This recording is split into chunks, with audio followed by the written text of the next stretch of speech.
saya akan berada di tempat di mana yang saya anggap tidak baik-baik saja. Dan tugas DPR itu Ya. bukan malah DPR berada di tempat yang baik-baik saja. Tugas DPR itu adalah berada di tempat di mana tempatnya itu tidak baik-baik saja. Iya.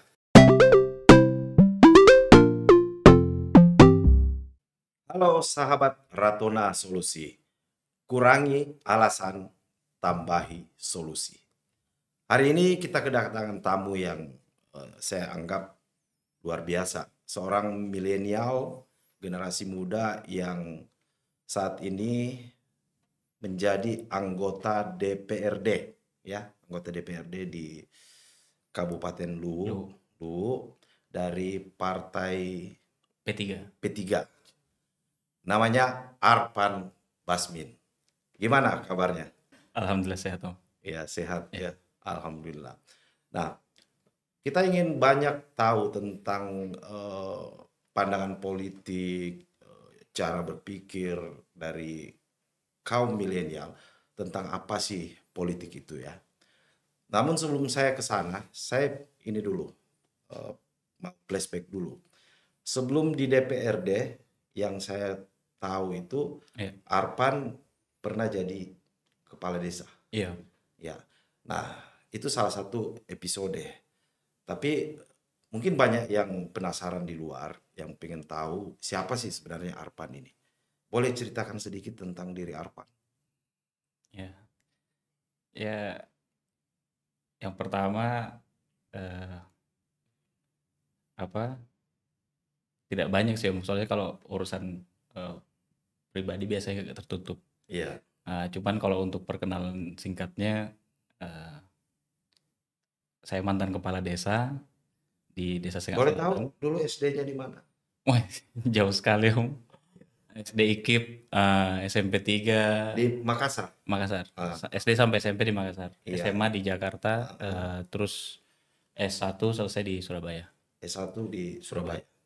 S2 nanti mau lanjut ke insya Allah. ke Hiroshima kalau saya, atau ke Harvard nanti. Oke, terus gitu.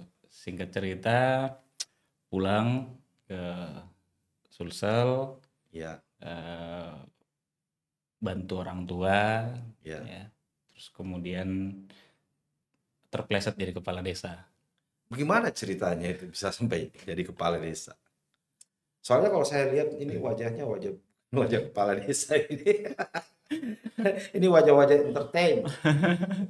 Ya, jadi tolong diceritain. Jadi waktu tahun 2019 kalau nggak salah. Iya. 2019 itu sempat ikut pemilu. Iya. Lewat jalur caleg non partai. Iya. Terus kemudian tidak terpilih, singkatnya. Iya. Lalu tiba-tiba ada perhelatan pemilihan kepala desa. Iya. Dan diminta sama keluarga untuk ikut terjun di perhelatan kepala desa itu. Awalnya ya sempat menolak gitu. Sempat menolak, sepertilah kita ini anak pejabat pada umumnya lah. Tunggu dulu, saya potong dulu di situ.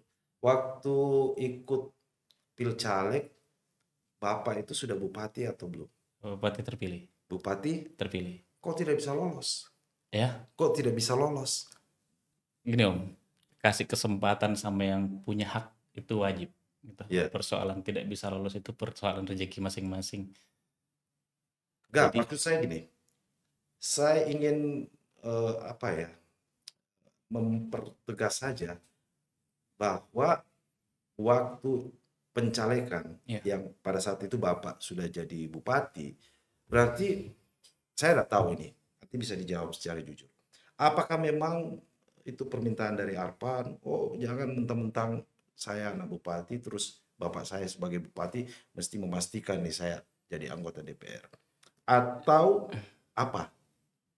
Yang pertama gini, Om. Yang pertama, kami ini atau saya ini secara Ya, spesifik dididik tuh enggak seperti itu. ya, Eh, dari sekian banyak apa namanya perjalanan hidup, ya, ya pola didik orang tua saya terhadap anak-anaknya itu termasuk saya itu bukan pola didik manja, ya, sama bukan pola didik berharap. ya, Nah, singkatnya, eh, mungkin orang menganggap bahwa semua anak pejabat itu eh, otomatis duduk, ya. otomatis terpilih gitu. Ya Tetapi otomatis lah, otomatis duduk, otomatis terpilih, kebanyakan iya gitu. kan?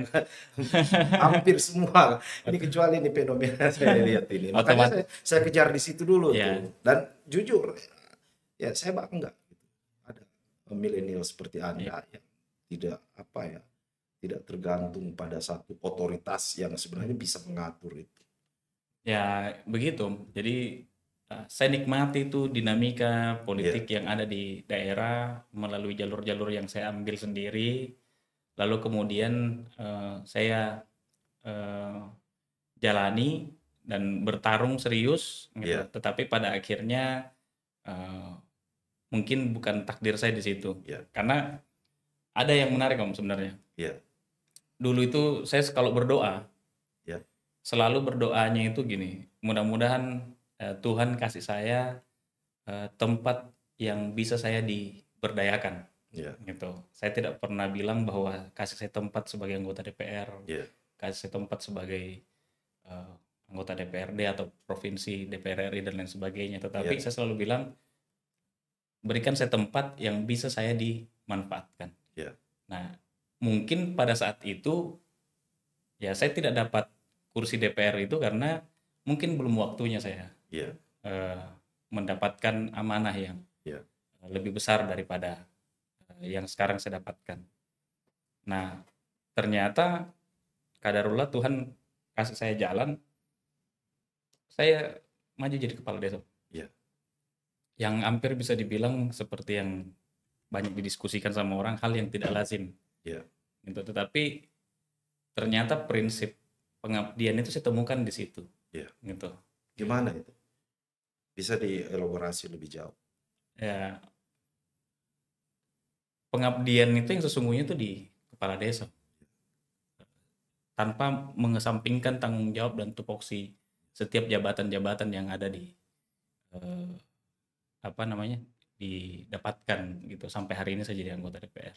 Tetapi pengabdian yang real itu saya dapatkan di desa. Ya, Bagaimana mengurusi orang, terus kemudian bagaimana memiliki konsep yang bisa membangun untuk kepentingan orang, terus kemudian bagaimana memastikan semua masyarakat ini terpenuhi secara kebutuhan. Apalagi persoalan COVID kemarin ini ya, betul-betul menjadi sebuah problem nasional bahkan dunia yang hampir bisa dikatakan ini menjadi tanggung jawab kita sampai ke tingkat desa. ya. Nah, tentu asas keadilan itu harus ditegakkan di situ, di mana Oh, kepala ini desa pun juga bicara keadilan. Karena ya saya tahu beliau ini sarjana hukum.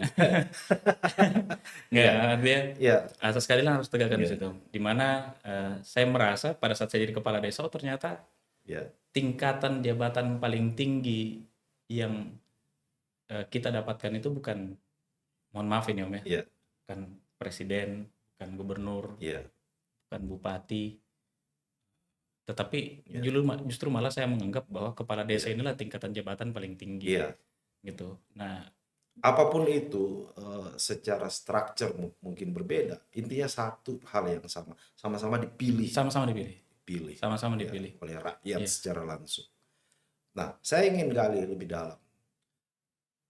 Apa yang eh, diperlihatkan pada saat menjadi kepala desa yang merupakan buah-buah pikiran mungkin seorang Arfan dan tindakan-tindakan yang boleh kita banggakan bahwa ini merupakan satu hal yang luar biasa yang bisa dilakukan oleh generasi milenial seperti Arfan ini.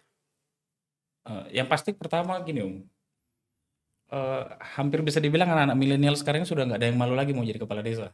Gitu ya. Ya, dulunya orang menganggap kepala desa itu adalah jabatan yang mungkin terakhir untuk dipilih gitu. Iya, dulunya orang menganggap nanti jadi kepala desa kalau udah kepala Kalau 6. kalau udah kepala 6 gitu. Nah, Iya, apa iya, tetapi seiring berjalannya waktu, saya jadi iya, kepala desa, saya dapatkan sebuah klik di situ. iya, Ada satu fenomena eh, di mana saya ketemu sama keluarga karena kan eh, di Kabupaten Luwu ini ada 207 desa ya. iya, Terus masih rata-rata menggunakan variabel kekeluargaan dalam dalam penerapan di kerja-kerja skala pemerintahan pun juga melakukan seperti itu. iya, Cuman yang saya bilang di sini ada satu fenomena yang membuat saya atau arus balik saya itu betul-betul nganggap bahwa kepala desa itu adalah jabatan yang paling mulia.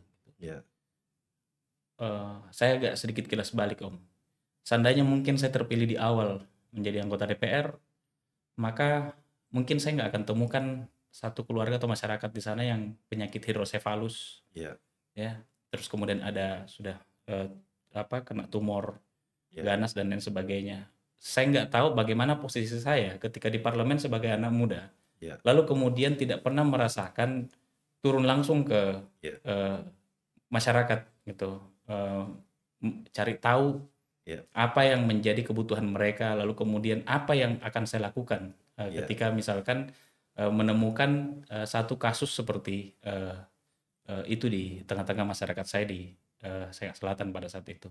iya, Nah, singkatnya dengan begitu banyaknya program yang masuk ke wilayah saya, termasuk dalam program pencegahan stunting itu kan pertama kali kami iya. lakukan di Sangat Selatan, pencegahan stunting itu bisa sangat membantu gitu dengan Nah, berbagai ini macam bantuan dan kita lain sebagainya. kita fokus dulu. Itu stunting terus penyakit tadi Yes. itu sewaktu masih jadi kepala desa atau di DPR? Sewaktu jadi kepala desa. Oh, sewaktu jadi Yes. kepala desa. Oke, lanjut. Karena yang kita mau gali dulu waktu Iya, kepala desa kepala ini. desa. Sewaktu Ya, jadi kepala desa itu ya, hampir segala macam bentuk penerapan program yang muaranya untuk kepentingan masyarakat itu hampir bisa dibilang ya, eh, saya lakukan ke masyarakat saya gitu. ya, Eh, Tanpa mengesampingkan program-program lainnya termasuk pembenahan infrastruktur dan lain sebagainya. Banyak yang mempermasalahkan persoalan bagaimana kerja-kerja menjadi kepala desa. Tetapi buat saya, kalau kata Kiai Haji Gus Salim itu kan Leiden is Leiden gitu. Leiden Is Leiden. is leader. Memimpin itu ya memang menderita Ya, gitu. Yang awalnya saya harusnya merasa nikmat sebagai eh, dengan posisi yang sekarang, ya, pada saat saya jadi kepala desa itu ternyata berbanding terbalik. Dan ya, di situ kenikmatan yang saya dapatkan adalah ketika bisa berbuat untuk orang. Terkesan naif tapi itu yang saya rasakan ya, gitu. Dan membangun 2 tahun 2 bulan desa itu saya anggap itu memang belum selesai. ya, Tetapi sebuah prestasi yang saya dapatkan dan suatu kebanggaan terbesar buat saya menjadi kepala desa itu karena saya bisa mendatangkan banyak manfaat dan prestasi yang saya ciptakan sendiri di desa Sengat Selatan pada saat itu. Tapi tidak terlepas juga dari partisipasi segala macam pihak, termasuk ya, bagaimana memberdayakan betul-betul yang memang tempatnya layak untuk diberdayakan, ya, gitu. Dan alhamdulillah, eh, ya walaupun mungkin saya agak menyesal sedikit meninggalkan kampung halaman saya di Desa Sengat Selatan, ya, tetapi ikhtiar saya selalu mudah-mudahan dimanapun ujung karir saya harus kembali lagi menjadi kepala desa. ya. Siap. Kita tahu masyarakat desa itu kan banyakkan petani ya. Ya, Nah, salah satu yang paling urgent itu misalkan kalau misalkan lihat apa eh, di sektor pertanian itu biasanya banyak soal. ya. Antara lain misalkan soal pupuk ya, racun, benih, misalkan padi. Nah, itu kepala desa ngurusin itu nggak sih? Kalau kepala desa ngurusin itu hampir begini. Ya. eh, Mungkin ini narasinya harus saya luruskan. Iya. Kepala desa tuh nggak ngurusin hal yang seperti itu. Oh, Tetapi mengakomodir segala macam bentuk kebutuhan masyarakat itu penting karena itu iya, sudah diatur dalam Permendes dan Permenkeu serta Perbub turunan yang ada. Sehingga kepala desa itu Om tidak bisa keluar dari jalur apa yang sudah diatur Iya, gitu. Termasuk misalkan katakanlah sekian persen untuk iya, peningkatan sumber daya manusia, iya, pemberdayaan masyarakat dan lain sebagainya. iya, Sekian persen untuk stunting, sekian persen untuk iya, apa namanya perempuan ya, iya. perempuan dan lain Iya, sebagainya. kenapa saya tanyakan tadi itu karena kita juga banyak dengar cerita dan itu tadi sudah disinggung menyangkut soal keadilan. Ya, katanya ada petani yang gampang mengakses pupuk, ada yang susah. Nah, di mana peranan Anda sebagai kepala desa pada saat itu? Kalau Kalau peranan kalau kami ada hal-hal seperti itu yang terjadi. kebetulan hampir bisa dikatakan kalau kayak kami kemarin atau saya kemarin itu kan keluhan itu masih kurang saat itu ya. Tetapi wajib kami untuk menampung segala macam bentuk aspirasinya mereka. Iya, Yang bisa kami kelola menggunakan dana desa akan kami iya, lakukan. Yang memang harus menggunakan perpanjangan tangan dari pemerintah daerah juga akan iya, kami bantu untuk usulkan. iya, Tetapi kan ada prinsipnya bukan cuma Sengak Selatan atau bukan cuma satu iya, desa yang memiliki kebutuhan dan kepentingan iya, gitu. Di situ banyak desa yang memiliki kebutuhan dan kepentingan yang sama walaupun kebutuhannya berbeda-beda. iya, Nah, sehingga biasanya ya, itu lahir dari inisiatif kepala desa itu sendiri. Katakanlah misal, sepanjang dia tidak keluar dari aturan dan undang-undang yang ada. iya, Katakanlah misalkan untuk kayak persoalan pupuk dan lain iya, sebagainya.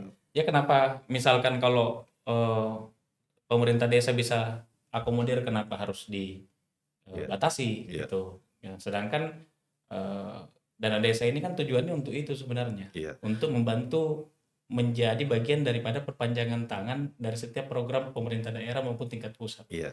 Ya, paling paling tidak yang saya ingin headline di situ adalah tugas Arpan sebagai kepala desa di satu tempat, katakanlah tadi apa, Desa Sengak Selatan, Ya, harus memastikan bahwa tidak ada kelangkaan pupuk, benih, racun dan lain sebagainya yang berkaitan dengan sektor pertanian tadi. Itu yang saya ingin pastikan siap. seperti itu. Terus hal lain yang kita tahu dan mungkin juga masih banyak yang belum begitu paham mengenai bantuan dana desa dari pemerintah pusat itu kan ada ya setiap tahun. Ada Jumlahnya variatif, sekarang ini yang saya dengar itu kan tergantung status katanya desa. satu miliar satu Enggak, desa. tergantung status desa. Oh, Ada status desa sangat heeh, tertinggal, berkembang, iya, maju dan mandiri. Nah, kalau dia sangat tertinggal itu biasanya dana desanya lebih besar. oh jadi yang tertinggal Iya, itu yang iya. lebih besar. Tapi sebenarnya saya agak sedikit mengoreksi sebenarnya ya. Ya, Harusnya pola itu dibalik. Desa yang mandiri itu harusnya desa alokasi anggarannya lebih besar daripada desa yang sangat tertinggal. Kenapa? Karena sebenarnya desa yang sangat tertinggal ini murni masih membutuhkan campur tangan pemerintah iya, daerah secara real iya, gitu. Sedangkan desa mandiri itu dalam kapasitas apa sisa melakukan pembenahan-pembenahan iya. gitu atau eh, finishing lah kira-kira. Oh, oh seperti itu. Seperti itu Iya. gitu. Oke. Saya pikir itu satu apa sikap kritis yang Iya. kita bisa terima itu. Nah, saya ingin tanya ya, kebetulan ini berkaitan juga, jadi dari sisi kacamata hukum gitu.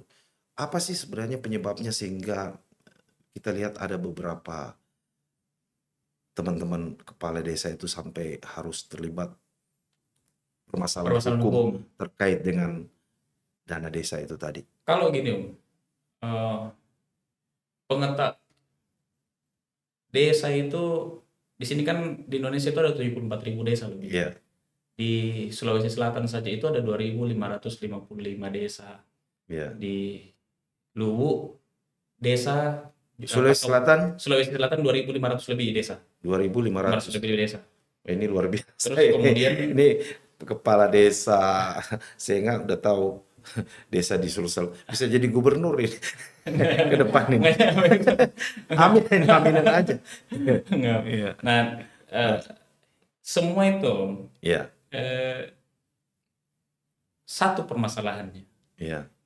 Permasalahannya itu adalah pengetahuan mereka terhadap pengelolaan dana desa. Pengetahuan Mereka tentang tentang pengelolaan dana desa. pengelolaan dana Yes. desa. Karena kenapa? Rata-rata yang terpilih itu Iya. masih terpilih karena faktor X.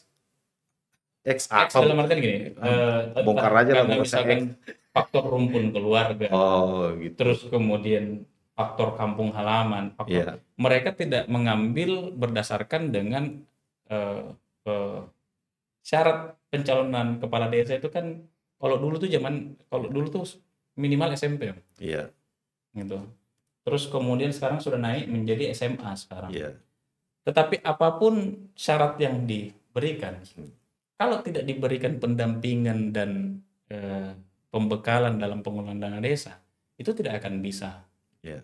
maksimal gitu loh. Nah, umumnya masyarakat atau kepala desa ini, mohon maaf bukan masyarakat, kepala desa ini terkena persoalan hukum itu karena hampir bisa dikatakan ada dua, ada mungkin unsur kesengajaan, ada unsur ketidaksengajaan. Iya. Tetapi hampir saya bisa yakini bahwa Iya. rata-rata mereka ini faktor unsur ketidaksengajaan. Iya. Nah, unsur ketidaksengajaan itu persoalan apa? Administrasi dan lain sebagainya. Itu bersumber dari mana? Dari pengetahuannya dia ketika terpilih Iya. sebagai kepala desa, itu tidak maksimal memahami bagaimana plot-plot anggaran atau plot-plot program berdasarkan dengan aturan yang ada lalu tidak diterapkan secara maksimal. Iya. Gitu. Sehingga banyaklah hal-hal yang terjadi di kita ini sekaitan dengan persoalan hukum gitu loh. Iya. Jadi lagi-lagi masalah klasik ya. Masalah klasik. Soal kapasitas, kapabilitas, integritas, moralitas kan di seputar itu aja kan yang tadi Seputaran di situ saja. yang Jadi, disampaikan. tapi itu fakta. Iya. Itu fakta. Itu tidak bisa dibantah, bukan tidak bisa dibantah ya. Hampir bisa dibilang bahwa selama saya kan kebetulan Iya. sempat Berapa lama sih jadi kepala desa? 2 tahun 2 bulan. 2 tahun 2 bulan. Iya. Nah, kebetulan sempat jadi ketua Abdesi, Iya. Abdesi Asosiasi Lu. Pemerintah Desa Iya. Seluruh Indonesia Kabupaten Luwu. Iya.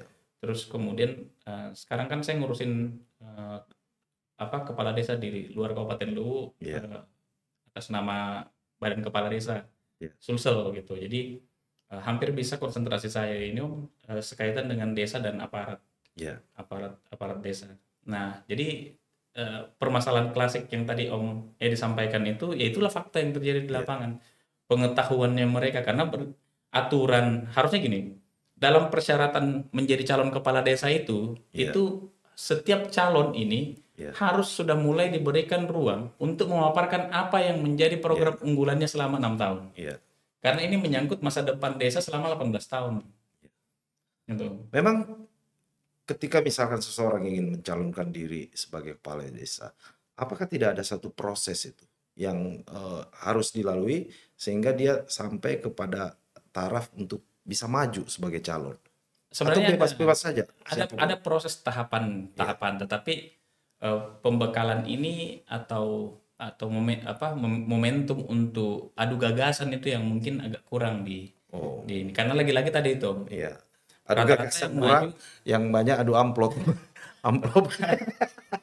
rata-rata yang maju itu kan misalkan berbasis keluarga Iya. dan lain sebagainya. Itu kan masih permasalahan klasik Iya. yang hampir hari Iya, ini. karena konon saya dengar juga cerita itu. Saya mau minta klarifikasi ini. Katanya untuk jadi kepala desa itu ya biasa juga butuh 300, 500 bahkan sampai 1 M. Benar nggak sih itu? Kalau itu saya nggak tahu, karena kan itu tadi terpilihnya kepala desa itu yang saya tahu lebih kental di variabel keluarga. Gitu. Iya, Iya. variabel keluarga. Nah, saya mungkin dapat apa itu istilahnya ya?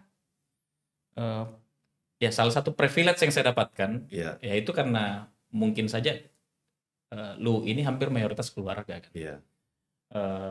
Tetapi yang saya ingin sampaikan adalah keinginan kita untuk mau berbuat Iya. atau misalkan visi misi kita untuk Iya. yang kita mau lakukan ini harus saya pastikan sampai Iya. gitu. Jadi saya selalu menggunakan bahasa ada nafas panjang, nafas pendek. Mm-mm. Ada dalam satu perdesasi itu Iya. itu tidak harus menyelesaikan satu pradesasi untuk menyelesaikan 5 tahun. Iya. Gitu. Bisa saja dalam kurun waktu 2 tahun, 3 tahun itu sudah sama dengan langkah menyelesaikan satu priorisasi. Iya. Gitu loh. Ada fase itu dan itu Iya. saya temukan di beberapa tempat setelah saya menjadi kepala desa. Jadi ada proses Ada akselerasi, proses akselerasi di situ. percepatan Yes. ya. Mesti 5 tahun tapi bisa dicapai Bisa dalam dicapai, jangka ya. waktu 2 tahun. Ya, Keren. bahwa Keren. tuntas berkelanjutan itu tuntas tidak ada kan. Dan yang namanya pembangunan itu tidak pernah tuntas. Iya. Yang betul itu adalah selesai dan berkelanjutan. Iya. Gitu. Jadi katakanlah misalkan mungkin saja ada yang sudah selesai tetapi masih ada sambungannya. Iya. Nah ini yang Iya. sebenarnya masih bisa dilakukan oleh kepala-kepala desa dalam kurun waktu sisa masa jabatan yang mereka miliki. Jadi proses itu mestinya bertumbuh dan setelah ganti itu tetap harus dilanjutkan. bertumbuh. Ya. Gitu. Jadi tidak ada kata finish di Tidak situ. boleh ada kata finish. Ya. Sip. Nah ini pertanyaan terakhir yang sekaitan dengan kepala desa. Waktu sudah berhenti ini jadi kepala desa, itu masyarakat desa itu nangis apa ketawa waktu Arfan pergi? Tolong diceritain jujur. Mungkin ada yang nangis, ada yang ketawa juga. Iya. Ada yang nangis, ada yang ketawa. Nah itu kita nggak bisa hindari. Tetapi saya pamit dalam keadaan saya itu juga sebenarnya sangat berat mau tinggalkan jabatan itu karena saya sudah cukup mendalami dunia kepala desa setelah saya bergelut di dalam gitu. Jadi pas saya pamit itu sebenarnya sangat berat juga dan itu tidak banyak keluarga juga yang mau terima gitu. Cuman pada prinsipnya saya harus lepas itu karena ada faktor-faktor yang memang menjadi pertimbangan terbesar buat saya untuk bisa mengurusi masyarakat lebih luas. Iya. Siap. Nah, kenapa saya tanya tadi itu karena saya tahu lebih banyak yang nangis gitu, ditinggal sama Arfan. Itu kenapa? Tapi dia jawabnya apa ya? Tidak dengan satu kesombongan bahwa mesti kalau ditanya biasanya gitu, nangis semua gitu. Nah, itu luar biasa.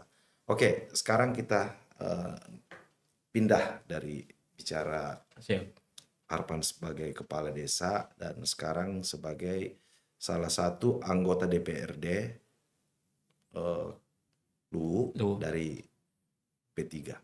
Nah, sebelum saya mau tanya peran-perannya di sana, saya ingin dengar dulu nih pandangannya sebagai anak muda, sebagai millennials. Gimana sih Arfan mandang politik itu? Ya, politik buat saya pengabdian Om ya. Ya, partai ini kan semuanya sarana. Tapi kalau dikatakan pengabdian, perasaan dari dulu tuh para politisi ketika ditanya apa sih motivasinya kamu ke politik, pengabdian, rata-rata jawab pengabdian. Nah saya mungkin pengen dengar dari perspektif yang lebih berbeda gitu. Walaupun itu mungkin napasnya adalah pengabdian, tapi perspektif lain yang berbeda itu yang saya ingin lihat dari sudut pandang sebagai milenial. Kenaikan harga kebutuhan pokok itu kan diatur di politik, diatur secara politik, terus kemudian segala macam bentuk kebijakan-kebijakan itu yang memang tujuannya untuk arah pembangunan itu kan semua diatur di dalam politik, Om. Politik ini kan sama halnya sebagai alat untuk mencapai tujuan. Nah, tujuannya ini kan yang harus kita paham betul sebagai anak muda. Apakah tujuannya bablas atau tujuannya betul-betul mengedepankan kepentingan rakyat? Itu sebenarnya sih. Karena kalau saya itu sebenarnya ditanyain persoalan politik itu Om agak gagu-gagu ya. Karena tipikal saya ini tipikal pekerja. Saya terus kalau begitu Anda ingin mengatakan kalau di politik itu tidak bekerja? Enggak, maksudnya gini. Secara teori saya orang yang paling agak sukar untuk berteori gitu. Bukan berarti tidak mampu menarasikan, tetapi lebih kepada saya lebih condong ke apa yang saya pikirkan ya saya lakukan, lebih ke sana. Nah, bahwa politik hari ini seperti itu di mata anak muda, buat saya hari ini adalah politik itu integritas. Anak muda ini harus bisa membuktikan di bonus demografi ini karena 20-30 tahun ke depan ini Om. kita ini anak muda salah ambil langkah sedikit itu karirnya sudah hilang. Ya, Nah, benar. sekarang posisinya apakah politik ini mau dibawa kemana tergantung persepsi kita. Nah, Ya, saya hari ini membawa politik itu ke sebuah integritas yang saya jalani ya. gitu di partai yang mendudukkan saya di Nah, DPR. ya. Nah, saya tertarik ini. Saya pengen kulik lebih jauh tentang bonus demografi Ya, yang tadi disinggung itu. Ya, kita tahu bahwa memang hari ini kita mengalami surplus yang surplus. cukup membanggakan di eh, generasi Emas. rentang waktu usia 17 Ya, sampai 35 ya, yang kita sebut sebagai bonus demografi. demografi. Nah, ini memang bisa benar-benar menjadi sebuah bonus, bisa juga menjadi bencana Ya, gitu.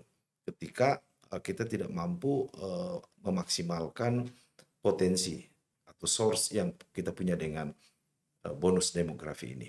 Nah, menurut pandangan Arpan sendiri melihat ke depan, gimana dengan bonus demografi kita ini? Apakah dia akan jadi berkah atau justru akan jadi bencana nanti? ya, kalau saya tergantung bagaimana peran pemerintah di sana. Iya, Itu yang pertama. Yang kedua tergantung bagaimana tentang generasi kita hari ini. iya, Yang ketiga bagaimana tentang persoalan pendidikannya. Nah, itu juga penting, Om. iya, Yang keempat persoalan lapangan pekerjaannya. iya, Karena berbicara bonus demografi itu, Om, adalah memberikan ruang sebanyak-banyaknya untuk generasi kita, generasi anak muda hari ini.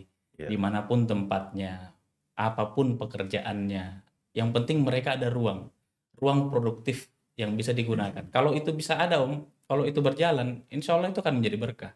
Tetapi menjadi challenging tersendiri buat kita generasi muda, kalau sudah diberikan ruang, lalu kemudian tidak bisa menjaga itu. Nah, iya, menjaga ruang tersebut yang akhirnya itu bisa menjadi sebuah bencana buat generasi-generasi kita hari ini, Om.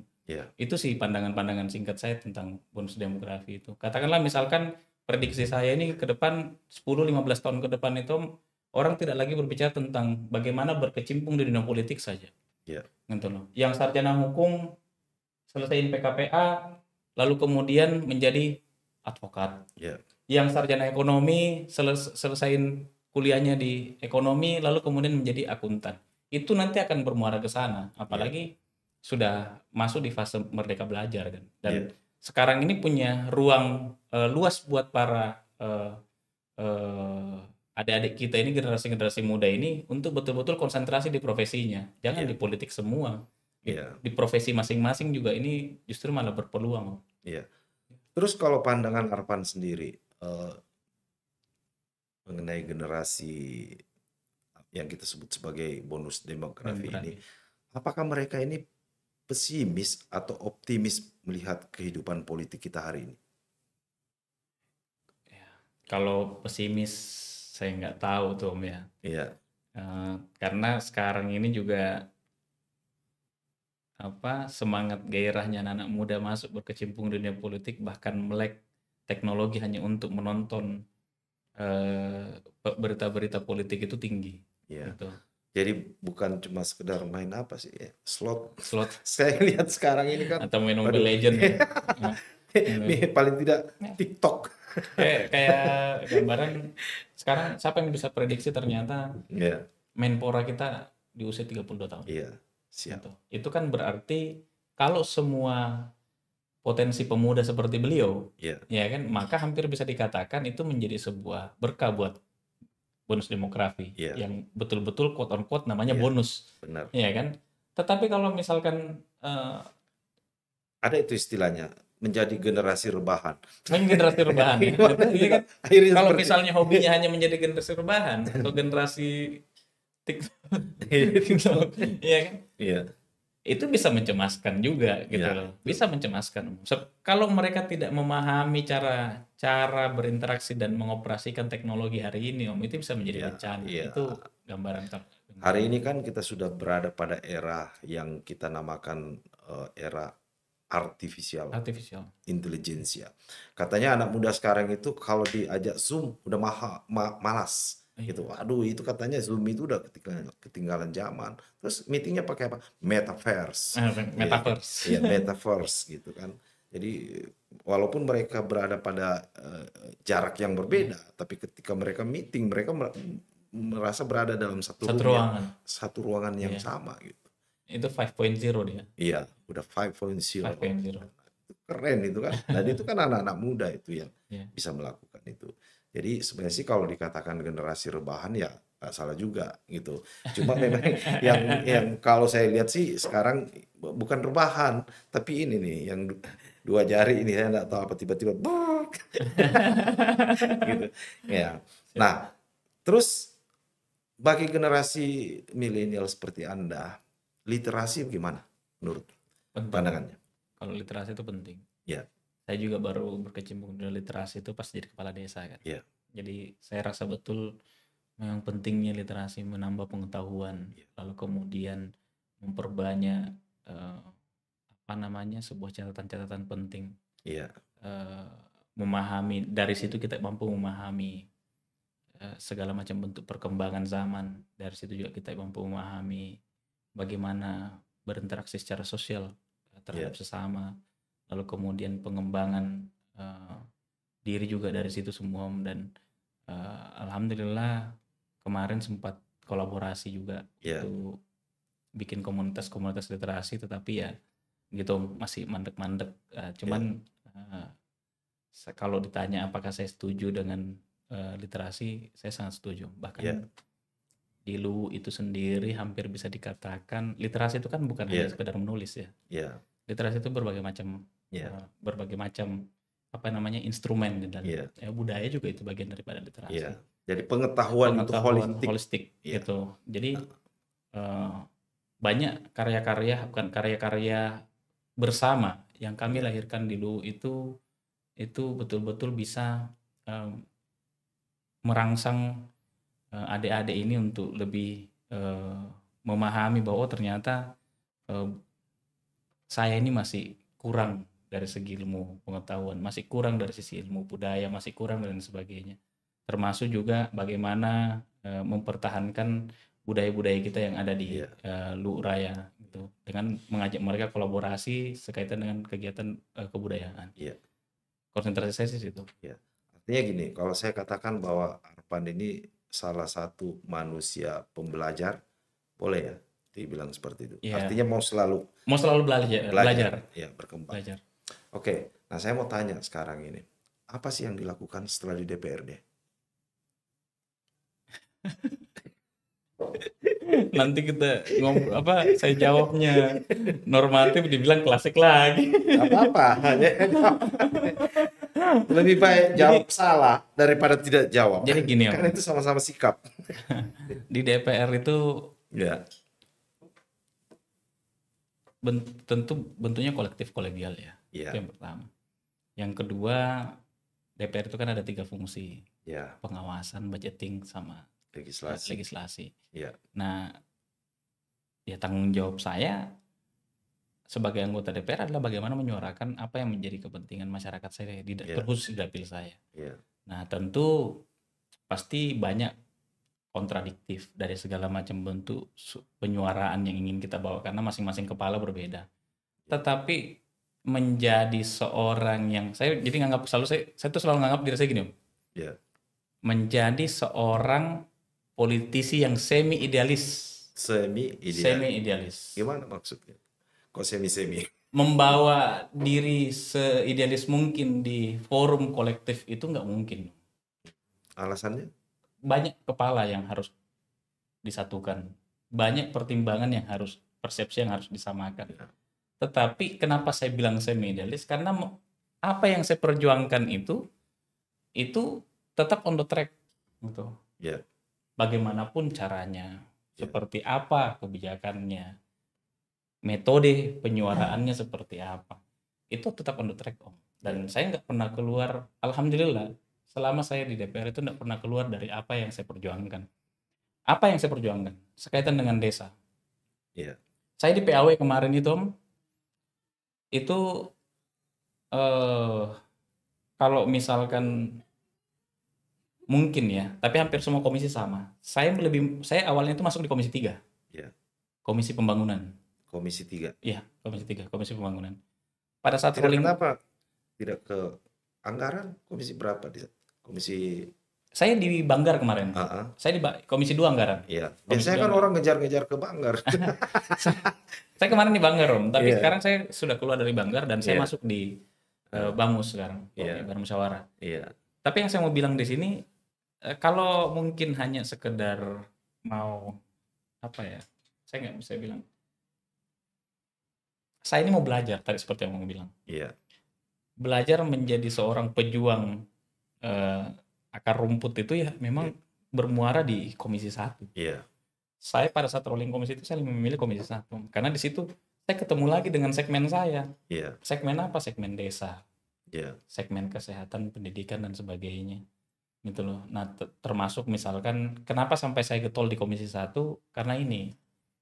Setiap regulasi yang turun, saya harus pastikan juga sebagai salah satu pembina kepala desa yang ada di Kabupaten Luwu, memastikan bahwa betul-betul kebijakan yang turun ke desa itu tidak menyusahkan kepala-kepala desa. iya, Itu. Nah, sehingga kenapa tadi saya bilang bahwa saya ini semi idealis karena itu tadi. iya, Muara perjuangan saya itu nggak berubah. iya, Dari saya kepala desa, terangkat jadi PAW dari jadi anggota DPR, yang saya urusin juga tetap desa juga. iya. Gitu. Siap. Nih, satu lagi nih. Ada nggak sih perasaan dilematis gitu sebagai anggota DPRD pada satu sisi, kemudian Bapak sebagai bupati pada satu sisi yang lain? Nggak ada. Nggak ada. Nggak ada. Semua Iya, eksekutif dengan legislatif itu beda tupoksi. iya, Tugas saya adalah mengawasi, iya, eksekutif eksekutor. Saya tidak pernah terganggu dengan keberadaan orang tua di iya, eksekutif gitu. Karena saya itu tipe orang, Om, yang iya, apa yang ada di hati saya itu yang keluar gitu. iya, Tidak terbiasa iya, didikte dalam artian bahwa karena misalkan ada eh,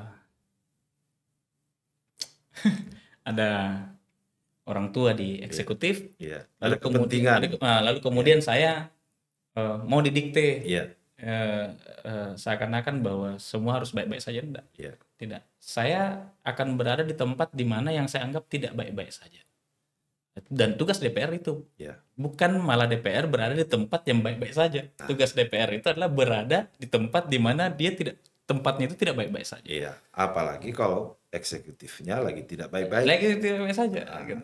itu DPR harus hadir Harus di hadir situ. di sana untuk memperbaiki sebagai mitra. Iya, Jadi bukan sebagai, jadi banyak yang salah persepsi kan. iya, Selalu menganggap bahwa memang beda iya, antara DPR dengan eksekutif dengan legislatif. Tetapi yang perlu kita harus sama-sama pahami bahwa ya DPR ini sebagai mitra. iya, Namanya mitra harus mendampingi. iya, Namanya mendampingi harus sampai selesai. iya, Bukan malah mendampingi tidak memberikan solusi. iya, Mendampingi tetapi memberi solusi. DPR bukan tempatnya hanya tempat bersuara saja, tetapi DPR fungsinya untuk menjadi tempat curhat. iya, OPD mana yang nggak beres, iya, misalkan. Panggil, apa masalah? Oh, masalah di anggaran dan sebagainya. Oh ya sudah, kalau begitu nanti kita rekomendasiin, kita usulin dan sebagainya. Jadi iya, tempat curhat, bukan hanya sekedar kita iya, panggil lalu benar. kemudian apa masalahmu di situ? Iya, Kenapa kau begini? iya, Kenapa begitu dan lain sebagainya? Oh, kamu nggak beres dan lain. Itu sebenarnya bukan tugas DPR iya, sepenuhnya itu gitu. iya, Itu tugas eksekutif ya, mengoreksi anggotanya. iya, Tugas DPR itu memberikan solusi terhadap iya, eksekutif. iya, Gitu. Pemahaman saya di DPR sampai hari ini tuh seperti itu. Gitu. iya. Keren sih kalau saya tuh. Karena kita tahu bahwa sebenarnya kan ujung-ujungnya sama. Tugas tugas utamanya adalah kesejahteraan rakyat, Kesejahteraan rakyat. keadilan bagi rakyat. Iya. Ya kan seperti itu kan yang harus dilakukan Yes. bersama-sama dengan opsi yang berbeda kan Iya. seperti itu. Oke, saya udah dikode dari sana ini. 5 menit.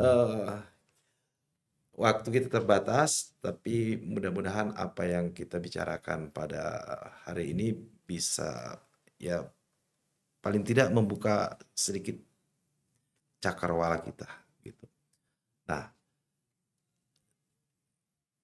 apa rencananya ke depan? Saya masih maju di DPR. Ya, Iya. DPR Kabupaten atau Iya. ke provinsi? Kabupaten. Oh, masih di kabupaten. Ya. Ya, karena ini juga kan kemarin kalau tidak salah masuk PAW ya, Iya, PAW. Berapa lama itu sampai nanti 2024 setelah masuk kemarin? setelah masuk Dua, 2 ya, tahun. 2 tahun ya. Ya praktis belum maksimal lah, Iya. mesti Dan dapil saya tetap di dapil lama. Dapil berapa sih kemarin? Dapil 2, sekarang jadi dapil 3. Oh, di sana juga ada penambahan dapil. Iya. Jadi dari 4 jadi 8 dapil. Dari 4 Jadi jadi 8 dapil. 8. Jumlah anggota DPRD-nya nanti 35. nambah nggak? Dari Enggak nambah. cuma dapilnya yang Iya. berubah. Iya. Siap. Siap. Oke, ini saya minta closing statement-nya di Ratona Solusi ini. Nah, iya. Apa yang mau disampaikan, silakan.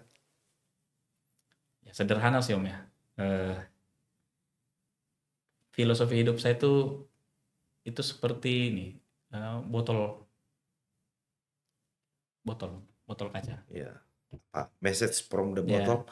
pesan dari apa namanya itu, satu buah Botol. botol ya. Iya. Itu jangan sampai pecah. Iya. Ya, jangan sampai pecah. Sebisa mungkin ketika dia pecah jangan sampai menjadi serpihan beling. Karena ketika menjadi serpihan beling itu semua sudah tidak bisa dikembalikan utuh pun juga sudah tidak bisa. Gitu. Kalau dia masih dalam bentuk beling itu masih bisa kembali, tapi udah nggak sempurna. Tetapi pertahankan botol itu jangan sampai pecah. Karena disitulah sebenarnya kebersamaan terbangun, apalagi di ranah politik pun juga berlaku seperti itu. Siap. Ya. Oke. Dan terima kasih untuk Ratona. Sebenarnya saya deg-degan ini Om. Oke, luar biasa keren anak muda milenial. Ya. Ya, oke teman Ratona Solusi, demikian bincang singkat saya dengan Arpan Basmin, sarjana hukum, beliau anggota DPRD dari Kabupaten Luwu sana. Terima kasih semuanya. Sekali lagi, kurangi alasan, tambahi solusi. Merdeka! Merdeka.